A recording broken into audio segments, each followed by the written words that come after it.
ask. So let's get started. My name is Rella Abernathy, the city of Boulder in Colorado.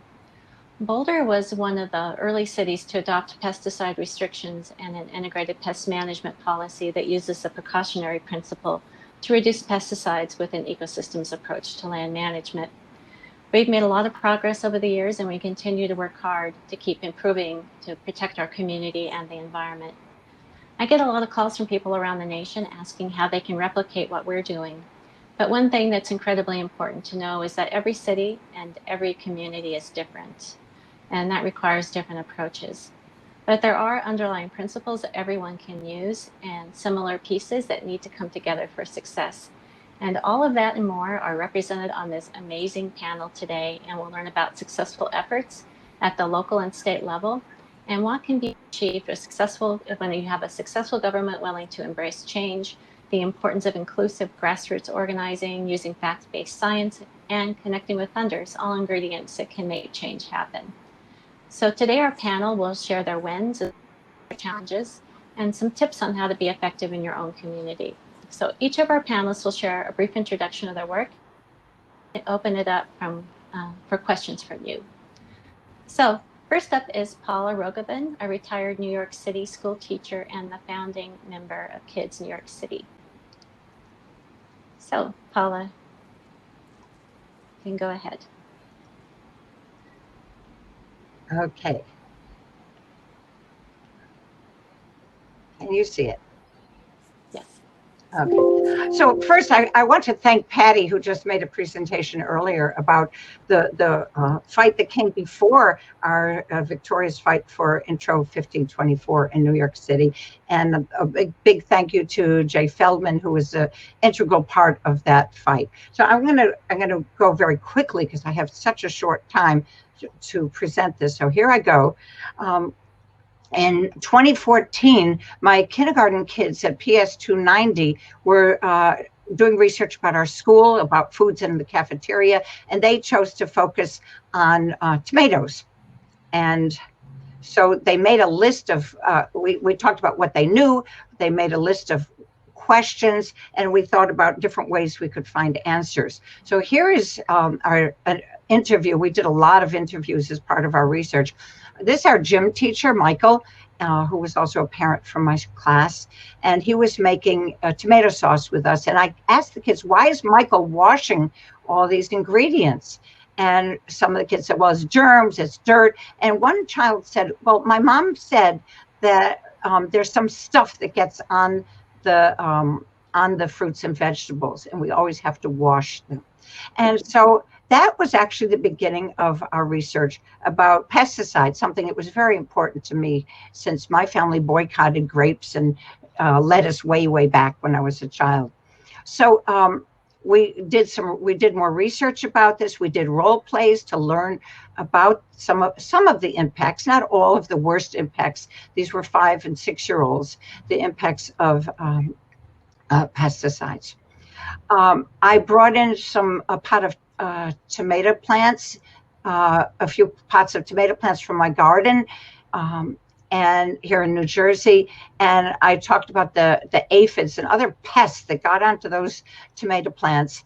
And we did some role plays, and we pretended to be farmers and gardeners, farm workers and gardeners, and I pretended to spray this stuff called pesticides on those to get rid of those pests. Just pretend, of course, just pretend. And the children in the role plays, I had them doing some role plays about some of the impacts, particularly the rashes that formed on their legs and arms, and they were scratching their arms and legs during those role plays. Now, I never want children to be traumatized or angry when they learn about something so horrible as pesticides. It's a horrible thing to leave them that way. And I always believe that you should find ways for them to be proactive and do something about it. And so we made a list of things big and small that we could do about it. And honestly, we did almost everything on that list eventually. We just took time to learn more about organic farming and what we called nature's pesticides. And we learned a lot from interviewing people. These were two grandparents who were very involved in the fight in Long Island, in their town. And I think they were involved also in the New York State fight to get legislation to ban pesticides. So the children asked them, look, what did you do? Well, we made phone calls to lawmakers. We tried that. We wrote emails. And when that didn't work, they said, well, we had meetings or we marched, and we just really literally got up and marched around our classroom. And that was our early lessons in what some of the ways we can actually make some changes. Later, we interviewed Julie Chavez Rodriguez, who actually came to our classroom from where she was working in the White House. And she taught us about the things that she and her family did to help her grandpa, Cesar Chavez, work for regulations and laws to prevent the use of toxic pesticides in the farm fields. After each of these interviews, the children wrote a page for a book. They made pictures and they wrote so that they could take their information home and teach their families, and their families in turn could be teaching them what they knew about the issue. We wrote this play, performed it for the families, and performed it for the whole school community. And then a local councilman, fortunately, came to our school, and I asked the principal to bring him to our class, and the children told him about their research. And he said, come to City Hall. So we went to City Hall later in the year, and the children were dancing and prancing around the empty council chamber. And he sat them down. He said, is there anything I can do for you? And they started chanting words from their play. Ban toxic pesticides, use only nature's pesticides, pass a law. And he looked at them. He said, I promise I'll try. That was the 2015 was the year that the World Health Organization said that glyphosate was a probable carcinogen, and that was important in the development of this legislation that was built on the law that Patty talked about in an earlier workshop. It's really hard, as you know, it's hard to get a law passed. It's really hard. So 2 years later, we were invited to this hearing of the Health Committee, where my children, 60 of them from that class of 2014 and the next class, and some of my other students, we went by subway to City Hall, and we, instead of each child testifying, we did a skit, along with people from Beyond Pesticides, with people from Mount Sinai and other health institutions, environmental activist organizations, residents, all working together to testify. And of course, there were people from some of the departments in the city, New York City, who weren't very keen on having such legislation. So we had a big fight ahead of us. A few weeks later, we had a conference, a community forum at our school in the evening, and you can see Sarah Evans and Jay Feldman and Councilman Kalos in the middle, along with some of the parents from my class who spoke at that conference, because that community education was so critically important. The issue of environmental racism came to a head, especially during after the murder of George Floyd. It became an issue that was really in a lot of conversations. And of course, it had been around, the discussion of that had been around for decades, but it really came to a head during that period of time. And there was the Black Institute did an incredible report, investigation of the disproportionate use of glyphosate in communities of color in New York City. And that was really, really important. And of course, it had very serious health implications during the COVID pandemic. you know, at that time, the city council was saying, we don't want anything to do with any legislation that doesn't talk about COVID. And we kept saying, this is a COVID issue. It is an issue of environmental justice. It really is. You can see this is from the Poison Parks report, where the spraying was done in much more in the parks in Harlem, where the majority of the population is Black or brown. I'm skipping a ton of the details, but people like Patty and others went and met with the city councilman. We got the 34 co-sponsors. This was really hard work. And there were people who were really trying to gut the legislation. Even until the end, they were trying to gut our Intro 1524 to make it an irrelevant bill that would do nothing. And so we had to negotiate, we had to work incredibly hard. But on April 22nd, on Earth Day, this legislation, Intro 1524, was passed unanimously. And it was just so incredibly exciting to see this happen. There was a write-up about it in the New York Times, which talked about, you know, the children, but there was also an interview of Bertha Lewis from the Black Institute and Jay Feldman, and acknowledging the coalition that we had put together to make this legislation possible. And here's the last slide, because I know my time is up. This is just a couple of weeks ago, where we had a rally and press conference at Battery Park, which is one of the very few parks in New York City that uses organic land management. And we deliberately had the rally there to so that we could hear about this whole issue of organic land management. At that rally, we had asked elected officials and people running for office, it's a big mayoral campaign and borough president and so on.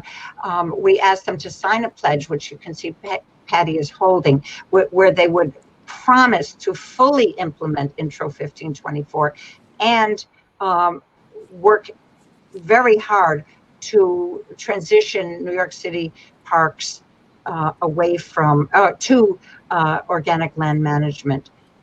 And so this is a very brief story of a very exciting journey. And I just want you to see that that child who's speaking, was in the kindergarten class. He is now, Jesse Balsam is now in 7th grade. And there he is holding the picture, which is actually behind me as I speak. And Jesse is there with his very proud parents. So thank you very much.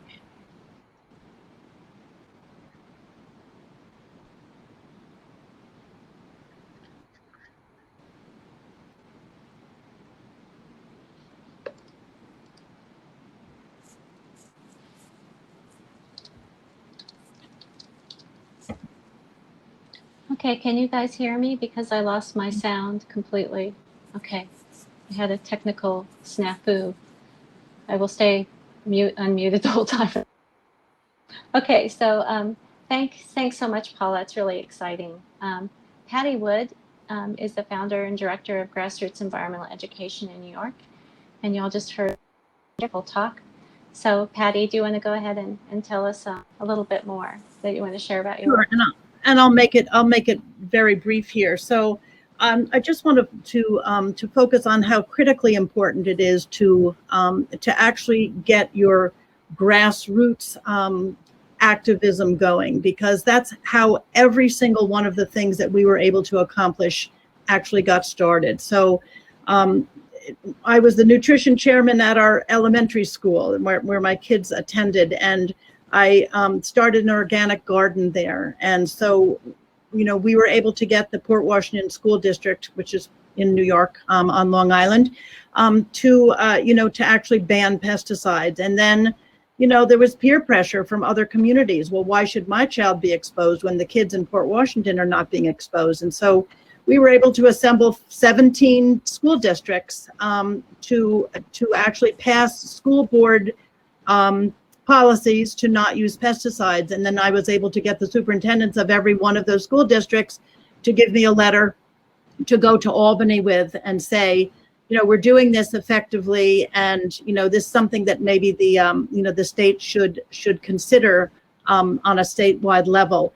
And so we did. And so we are still the only one in the entire country to have a law that prohibits the use of pesticides on all school properties in New York State, and that includes daycare centers as well. It was the thing that inspired me to get involved as much as we did in the New York City law, because New York City's children were not benefiting from this law because they don't have their own school properties. They play on New York City parks. And so my thinking was, here we have New York City children who are already at higher risk because of just living in an urban environment where they have high levels of air pollutants and so on, and yet they don't benefit from playing on clean grass, so to speak. So anyway, so that actually, it started from something very simple. Why are you spraying pesticides near our vegetable garden? The school district should not be engaged in such activities. When you focus on children, when you focus on the science, that's really, really important. And it really never ends. And I'm just going to show you this, and then I won't say any more, but I got a call this week from a local PYL program. This is a police athletic league that has a large athletic field, or many fields actually, and they're spraying lots of pesticides, pages and pages of pesticides, which were sent to me. So I pulled up my digest, which is what we go into our meetings with. This is the digest of the independent science on turf pesticides and children's health. And as you can see, we had this one prepared for the members of the Connecticut legislature, the General Assembly in Connecticut. So we were able to actually work with Connecticut to get them to pass a similar law to New York, but it only goes through 8th grade. But we were able to do it with the science. The science is critical, and you've got to haul this information into those meetings and let them pour through the index and see that there's cancer and neurological effects and endocrine disruption and asthma and so on and so on. And it's really hard to deny that that there's something here that we should be looking at, especially being responsible for our children. So the pesticides is something that Grassroots started with. We started with the Grassroots Healthy Lawn Program. We made our green lawn card, which we delivered to thousands and thousands and thousands of homes. And Westchester County bought into this hook, line, and sinker, and they actually gave us all of their beautiful facilities to train landscapers in the county. This is very early on. And so at one point we had more organic landscapers in Westchester County than in any other county in the United States, because we were supported by the Westchester County government and the county executive who believed in this. So you've got to find allies. You've got to find those allies and work with them, find out where they can be helpful to you. Because this is all about just protecting our children, which of course is what the government should be doing anyway, but they're not. So we have to do it. End of story. I'll let other people speak. Thanks, Patty. So Heather Spalding is the Deputy Director of MOFGA, or the Maine Organic Farmers and Gardeners Association.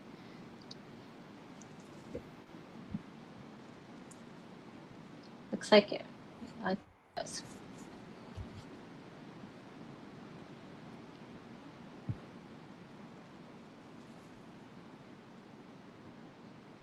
Looks like you're still muted, Heather.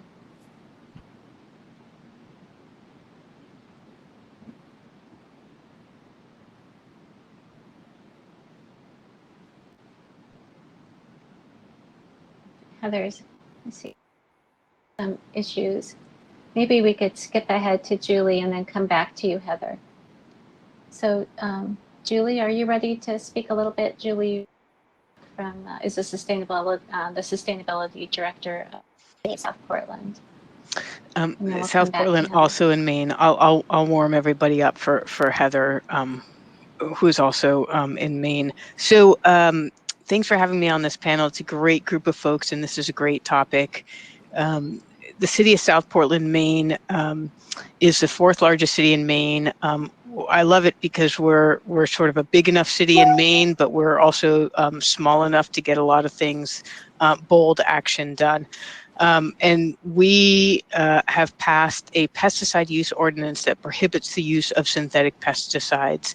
And we also passed a fertilizer ordinance that only allows organic fertilizer, and for established lawns, residential lawns, yards, you have to do a soil test before you can use fertilizers. These were both very long processes, and I think they're quite bold for the state. We've had a lot of other cities and towns. Portland followed our pesticide ordinance after us, and we've been working with a lot of people around the state to implement them. It's an ongoing process, just education and outreach, education and outreach, education and outreach. I just want to follow up on what Patty was saying about data.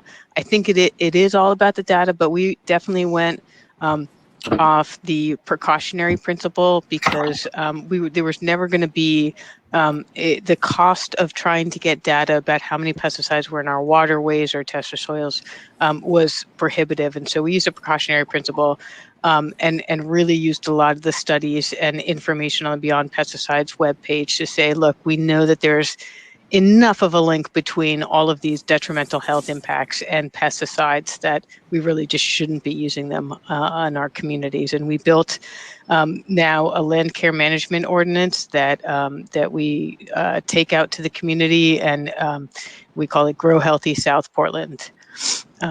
So that's why I'm here. I'm happy to answer any questions and hear from other people. Thank you. Okay, I see you're back, Heather. Another technical glitch. Yeah, I'm so sorry about that. I think I realized what I did. I clicked on get off the stage, and that. So don't do that. So anyway, here I am again. I'm Heather Spalding, and I'm Deputy Director of Maine Organic Farmers and Gardeners Association, MOFGA.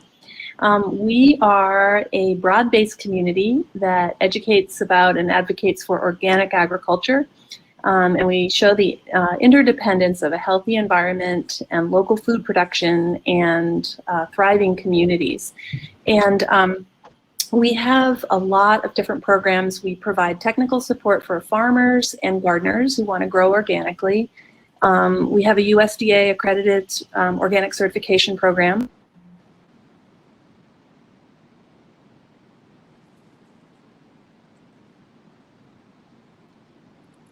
Okay, is everybody locking up or just Heather? Can you guys hear me? Okay. Mm-hmm. Just wait a second, see if Heather comes back. And if she doesn't, for a couple seconds, we'll skip ahead and come back again. But we'll eventually get Heather in. So Heather, if you can hear me, we're gonna skip ahead. And so that's you, Luce. And so next we'll have Luce Guel, who is the Community Engagement Coordinator for the Environmental Health Core Center at the Icahn School of Medicine at Mount Sinai. So we'll come back to you, Heather. Okay. Okay, go ahead, Luce. Hi, everybody. My name is Luz Guel. I go by she, they pronouns, and I'm calling from Lenape-Hoking, also known as Manhattan, New York City. And I'm the Community Engagement Core Coordinator for the Mount Sinai Interdisciplinary Center on Early Environmental Exposures. And specifically, what we are tasked to do is that our mission is to ensure that community concerns end up guiding the research priorities for our center.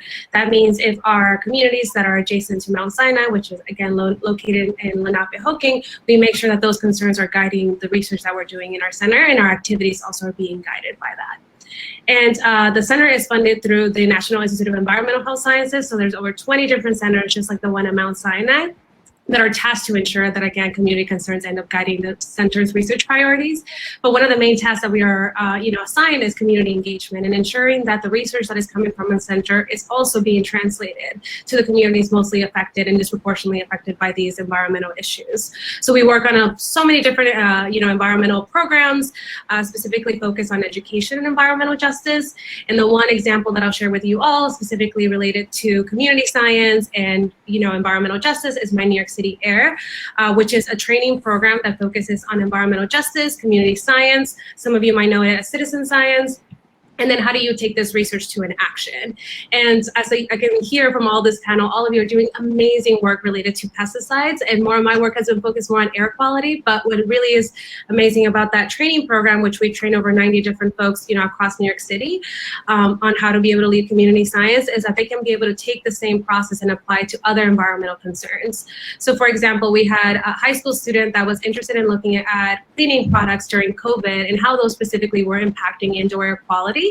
And she ended up creating a survey for her peers to be able to take photos and decide and share with her, what are the cleaning products that you're using, and are you aware about indoor air quality?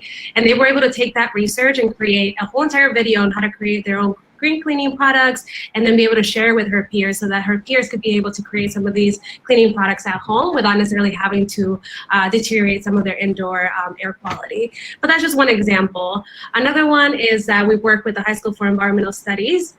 And what we did for our last training program is that the Environmental Justice Board that was just established a couple years ago here in New York City was tasked to create an open comment period for anybody across New York City to submit comments about environmental injustices. And after we presented, we kind of prepped the students to be able to submit their own testimony about what are some of the main issues happening in their own communities and how can they inform and use research to advocate for the changes that they want to see in their neighborhood. So we had a couple of students submit their comments. And what's remarkable about that is that often we discredit so much youth voices when we know they're going to be the ones inheriting, our future. So it's really important for them to be also part of the decision-making process very, very early on. But yeah, so as you can tell, I'm very, very passionate about ensuring that community concerns really guide all of our work, and that we center the health and well-being of Black, Indigenous people of color. And I think for us as an academic institution, we need to think critically of how do we end up partnering across sectors to be able to rectify these wrongdoings that have so many historical roots, again, rooted in colonization, white supremacy. And there's really an opportunity for all of us to think, again, critically about how do we collaborate with one another to ensure that we address these root causes and not use research, not do research for the sake of research, but do research to actually take action. So again, I'm inspired by all of you and the work that you're all doing, and I very much look forward to figuring out other ways to collaborate to make sure that we don't just do research for the sake of research, but to take it to an action. Great, exciting stuff. Heather, should we try again and see if we can get you back on? But I feel like the broadband service that I have is just so bad, and I hate to be off Looks like screen. there's movement and making Okay, progress. can you be okay this way? Yeah. Okay.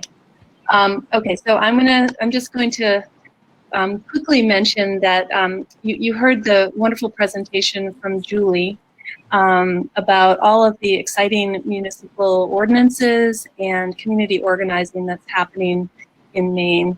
MOFGA has been working at the community, state, and federal level on pesticide policy for a really long time. We're actually celebrating our 50th anniversary this summer. And I will say that all of the pesticide policy organizing that we do is really interconnected and interdependent. So like through the county chapters that we have in our Grassroots Volunteer Policy Committee, we have worked at the local level in helping implement local pesticide sales and use ordinances. And that dates way back to the 1970s when some of our certified organic farmers lost their organic certification for 3 years due to drift from nearby aerial pesticide spraying to control spruce budworms. And towns back then, communities and municipalities were just saying enough is enough, we're going to ban the practice. So there's been a lot of very effective community level organizing that's been very directly related to the broader policy work that MOFGA has done. And so we have been working at the state level in the legislature and with our Department of Agriculture to try to get Maine to stay on track with the stated policy of minimizing reliance on pesticides. We've been working at the national level, of course, with the amazing Beyond Pesticides team and also Pesticide Action Network and many other coalitions. And again, I would just say that all of the work that we've done to move the needle, sometimes, you know, just a little bit and sometimes pretty dramatically, it's all so interconnected and reliant on all the multi-levels of organizing. So in Maine, we've had a bit of a roller coaster over the past 15 years or so with pesticide policy. We have witnessed sort of a never-ending game of hot potato between the legislature and our Department of Agriculture because they just don't want to be seen as taking a tool out of the farm toolbox. And that has really engendered a loss of trust in policymakers to the point where more and more towns are starting to take matters into their own hands, as you heard from Julie. And we've passed some important bills at the state level only to have them rolled back in subsequent legislative sessions. But the growing community organizing and local ordinances, municipal ordinances, has really kept things on track and moving forward. So Maine is one of a few home rule states. And we now have more than 30 local ordinances regulating the use of pesticides. And we also have a lot of social and economic justice coalitions taking shape that are also really helping elevate the importance of responsible pesticide policies. And a lot of that is led by the next generation and leaders, so it's very exciting to see them. We have just moved several bills in the past week, actually, across the finish line, and we're getting close on a few more. We're really excited that in the last few days, our governor signed into law a law banning the residential landscaping use of neonics for and that was with the help of Chip Osborne, so we were very grateful for his assistance with that. We also passed a ban on the use of chlorpyrifos and a ban on the use of glyphosate and dicamba within 75 feet of schools. And we're also reforming the composition of our Board of Pesticides Control. And then just yesterday, our legislature enacted a bill to ban aerial spraying of glyphosate and other herbicides for forestry practices. And so that bill is now on the governor's desk awaiting her signature, and we're really, really hoping she's not going to veto that bill. And then our legislature also has directed our Board of Pesticides Control to take action on PFAS in pesticide formulations. And so that's exciting. But I will say again that none of this really would have happened without the incredible groundswell of municipal ordinances like the one in South Portland and in more than 30 municipalities around the state. And I also will say that none of this would really have happened. I mean, it builds on the shoulders of so many other successes across the country, many of which you've talked about during this panel and over the past month of these wonderful panels from the Beyond Pesticides Forum. There's just about every time I testify at any level, I refer to what you're all doing in other parts of the country. And so I just feel so grateful to be part of this and this incredibly well-coordinated effort. So that's sort of the update from Maine. And I'm sorry about the video. Well, it was worth the wait, Heather. There's a lot of exciting stuff happening in Maine. Yeah. Okay, so Kyra, you're up. So Kyra Naumoff Shields is the Bright Cities Program Director and Environmental Staff Scientist for Healthy Babies. Hi, everyone. It's a pleasure to be here. Thank you so much for having me. And it's just inspiring to be in conversation with you all. So I'm Kyra. I'm based here in Boulder, Colorado, the Bright Cities Program Director at a nationwide nonprofit called Healthy Babies, Bright Futures, or HBBF. So HBBF is a collaboration of nonprofit organizations, scientists, and donors that came together in 2014 to solve the solvable part of the silent epidemic of learning and developmental deficits that impacts as many as 1 in 6 children in the US. And our organization is just one response to the large and growing body of research showing how early life exposures to toxic chemicals, in our drinking water, food, air, soil, and consumer products can contribute to IQ loss, learning or behavioral problems, autism, ADHD, and speech or cognitive delays. So our reach is a bit broader than pesticides, but certainly cities in our program do focus specifically on pesticides. And I think it's just key to point out once again that, many experts agree that before and after birth exposures to these toxic chemicals and pollutants significantly increase kids' risks for these neurodevelopmental disorders. It's still amazing to me that during the first few years of life, a child develops their neural connections at the incredible rate of 1 million each second. And of course, whether or not these connections thrive or weaken creates what the Harvard University Center on the Developing Child calls the architecture of your child's brain, a foundation clearly with lasting effects on each child's future. So at HBBF, we approach neurotoxic exposure reductions using 3 avenues: research, communications, and tailored grant making to US cities via the Bright Cities program. So in a nutshell, Bright Cities provides grants of up to $35,000 to city governments and community-based partners to equitably reduce their community's exposures to the neurotoxic chemicals that interfere with all babies' brain development. And we try to do this in a way that's tailored for each community, building on the ongoing community-based efforts and city priorities. And of course, being a part of the Bright Cities cohort, the benefits extends beyond just reducing the neurotoxic exposures. It provides an opportunity for peer learning and allows opportunities to leverage national funding and provides a fresh opportunity for cities to ensure that all babies have equitable, just, and healthy environments. So if you're now asking yourself, where and how can my city reduce neurotoxic exposures? We know pesticides, but in what other places can they? And I really hope that you are. I wanted to share a couple of ideas drawn from the over 27 cities that are in the Bright Cities program. So some cities have chosen to integrate their neurotoxic exposure reductions directly into their sustainability, resilience, and climate planning. And this is really the direction that our program is trying to go, to align and integrate the city's top priorities. So for example, cities are focusing more on green infrastructure projects, including, of course, tree planting, vegetative barriers to reduce air pollutants, and chemical-free turf maintenance.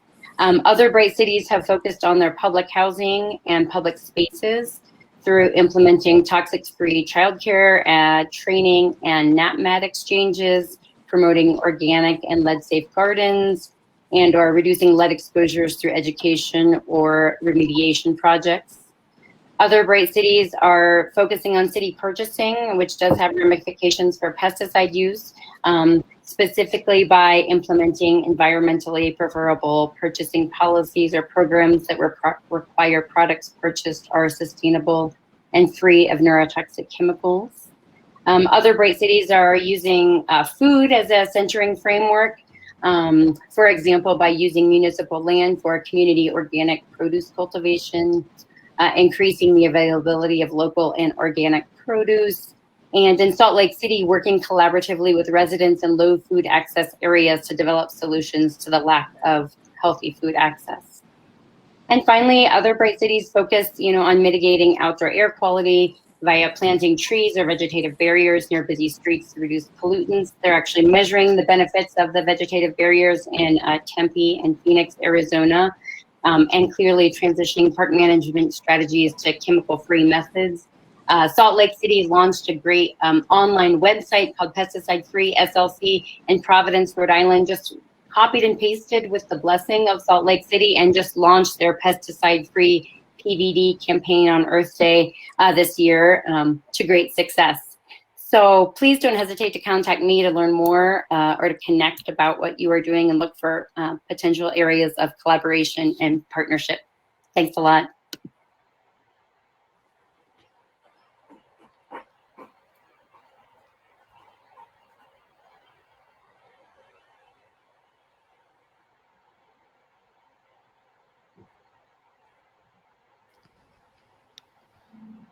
Okay, folks, it looks like we've lost Rella for a second, but we can start to jump into some discussion. So, kind of looking through the chat, you know, I wonder if we can kind of get started with, you know, talking about, do we have Rella back? All right, well, I've got some questions for you all. What do you all think? I wonder if we can talk a little bit about, you know, the time it takes to pass these laws and how advocates can kind of best pace themselves in this work. Does anyone want to take that on?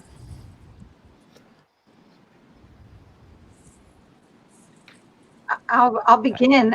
Ours took so long, and you know, this was building on earlier legislation. We started from the first asking of the council member to pass the legislation to several months later, and that was 2015. And now there was so much work behind the scenes. Just getting a hearing of the health committee was a process. Then when the council met, and then getting co-sponsors was a huge process, right, Patty? A huge process, getting the co-sponsors. That took a long time. And then the bill had to be reintroduced when the councilman's term expired. And then there was COVID that became a factor. And there were so many, and then they tried to gut our bill. So there are just so many pieces to it.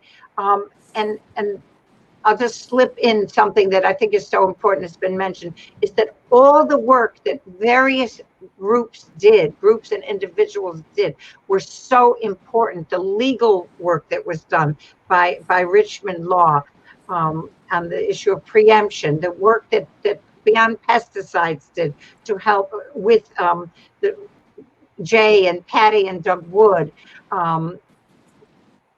all the work that was done using the skills that we had, that was all so important. But it is a long process, and probably even harder, and some people mentioned, is making sure it gets implemented fully.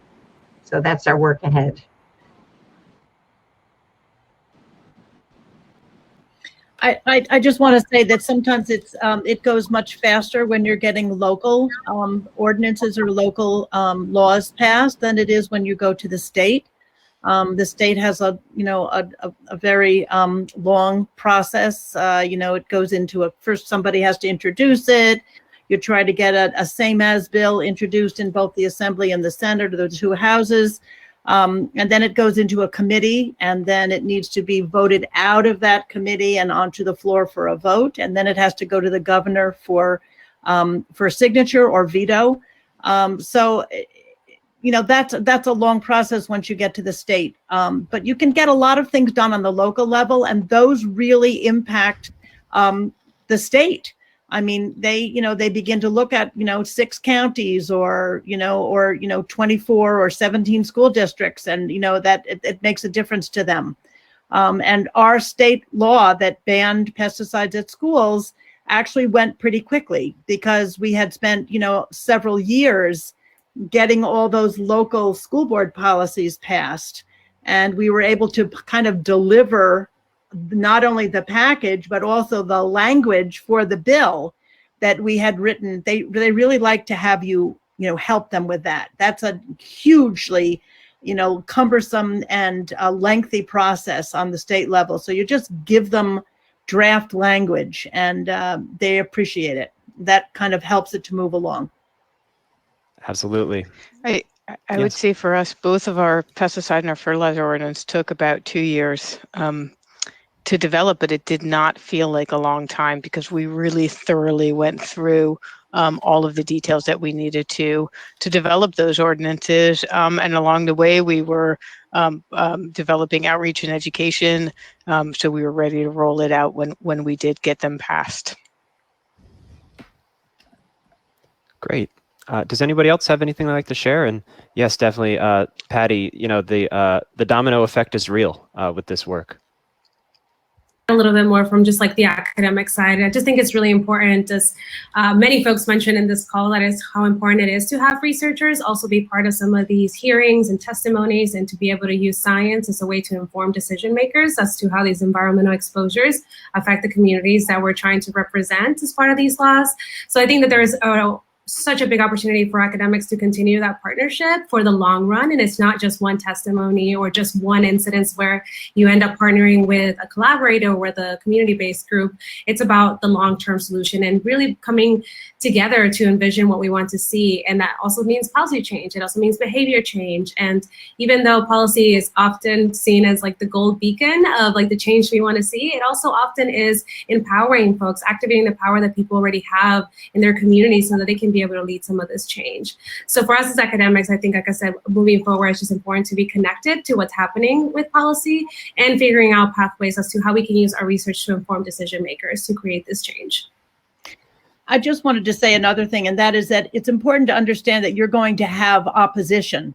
And it's typically the pesticide industry. In our case, you know, it's the Scott's Company, which is based here in Port Washington, our own town, believe it or not, but New York State. And so there is a lot of pressure that way.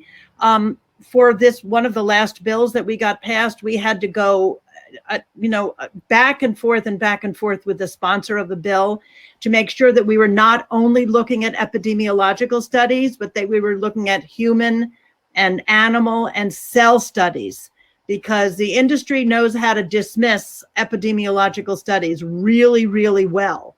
So you've got to, force them to look at, the other science that's being done. And it's really important to do that too. Just a little aside there. Yes, thank you both. And that's a great call for academics and scientists to get involved in this work. It is so incredibly helpful to have them on board and testifying and sticking with it, as you said. Patty, I was actually going to get to the next question, about the pesticide industry. And, I'd like to open up to other speakers here. How has the industry kind of played a role in your work and, been involved in kind of stymieing your efforts or trying to hold them back, or at least giving their best attempt? I could share that we have successfully pushed back against 4 ALEC bills that sought to, on 4 different legislative sessions, that sought to preempt home rule, and it would have overturned more than 30 different local pesticide ordinances. And I know that's different in every state, but one of the things that our state kind of prides itself on is that we do have home rule. And that was really great, because there's just like templated language on ALEC's website to push back against ordinances and right to farm legislation and lots of bills like that. And I mean, it's so obvious when it appears, but sometimes it's sneaky. They sneak it in, and so you just have to be vigilant for those kind of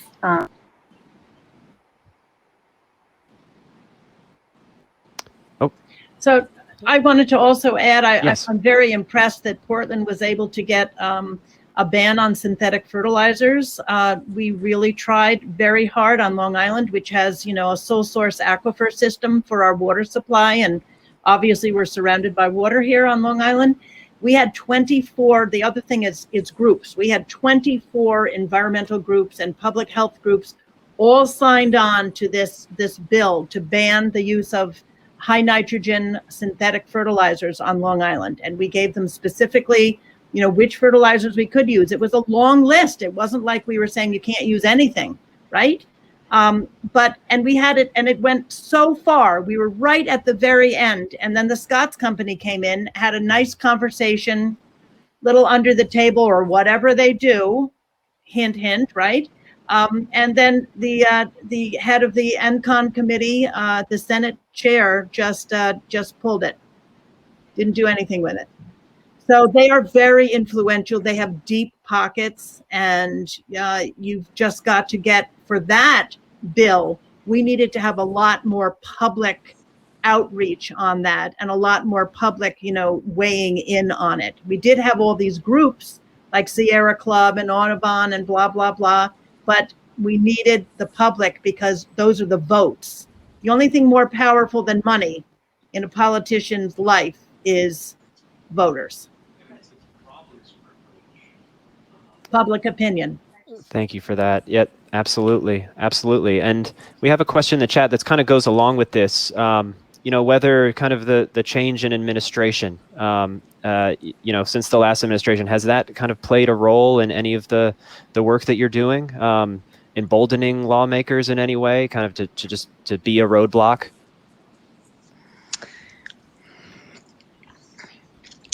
Yes, Julie. I feel like I love my job because I don't have to sell people on why sustainable initiatives are important. They are on board. What I have to do is put programs and policies together that seem to make sense for people. And that's not where a lot of people are at. So just first to answer your question, our city council is really liberal, is really into organic land care and forward-thinking policies, on board with climate change and fighting against climate change. And so I feel like actually, if anything, people may have gotten more bold in enacting forward-thinking policies over here, which is just a great position to be in. And I know that not everybody's in that position. I just wanted to add that I think that the industry, everybody that came in and opposed the ordinances that we were proposing were industry folks, and some of them still oppose it, but other ones have gotten on board, and the ones that have been nimble enough to turn around and say, all right, I am on board with organic land care and I can make this work, are doing quite well. And so I think just ensuring that the city council hears from the community that says, we want this. We want this, even if there's industry opposition, really makes it easier for them to listen to the side of the story that says we need to be precautionary about it. Thank you so much for that. So we're starting to wrap up here, and I think we'd like to wrap up with a question about the future. What sort of future do you want to see, and what are your dreams for this collective work that we all have to do together? And we could go in the same order that we presented. So Paula? For the future, I would like to see the EPA and USDA. I would like a ban on all these pesticides. Of course, I think we all would like that. And we have, I know we have to start locally and work in our counties, our states, but I think that this should be a goal, is to get some federal legislation. One of the things that I would like to plead with everybody to do, if you're not already doing it, is to involve young children. My attitude is, if young children can be harmed by something in our world, in their environment, in the parks, then young children can learn about it. We have to do it in youth-friendly ways. But those little kiddos are really passionate advocates.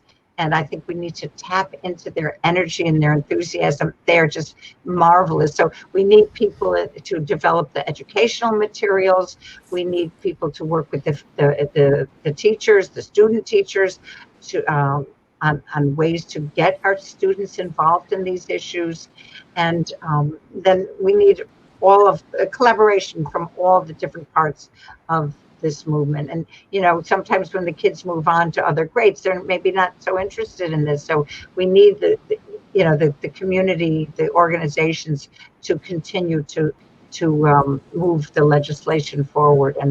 And I think this conference is showing us that we have the ingredients for that. Thank you very much, Paula. Communities, yeah. Patty? So I agree with Paula. I think that early education is pretty critical. We have actually done that. We have 6 programs that we present in the elementary schools. One of them, or actually 2 of them, are about pesticides. I think that children have an impact on their parents. We also think that, and I hate to use the word targeting, but targeting parents of young children is really important. If there is a single demographic that is willing to change, it is that demographic, because there's nothing like that instinct to protect that you find in young parents. So I think that that's pretty important. And my feeling is, if we can pass bills that are focused on protecting children, then by default we protect everyone in the community. The other thing that's important to understand is that our children are being bombarded, and not just children, but all of us, by pesticides on many different levels. I mean, here we're talking about lawns and playing fields and outdoor use of pesticides, but those pesticides that are outdoors, that are used outdoors, do come in on the bottoms of shoes, and where they do not break down, because they're designed to break down with sunlight and soil microbial activity and rainfall, which never happens inside your home. But there are also pesticides everywhere. It's in their food, and our food, if we're not eating organic. It's in disinfectant products, which we have all been using way, way too much because of COVID lately. And so pesticides is really a key contaminant that we need to remove from our environment. And I think that focusing on kids, and that has really always been where we come from, is the key. And it actually opens doors for us to talk about this on a more general population level. But if you go in there on children, just focusing on children, you get you can get a real jump start on it.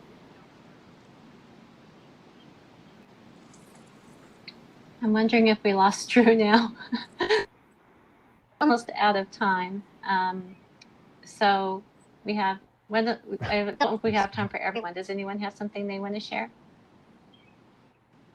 I would just add that I'd like to see a paradigm shift. I'd like people to really understand and know and value soils.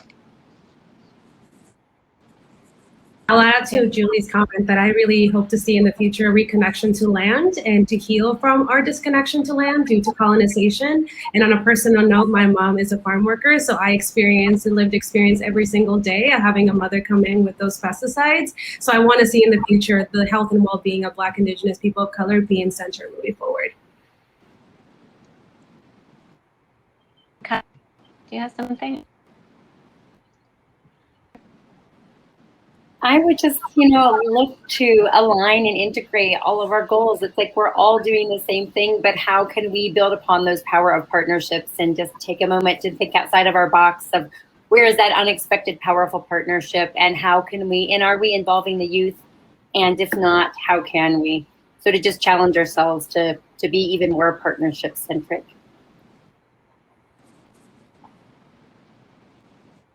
You want the last word, Heather?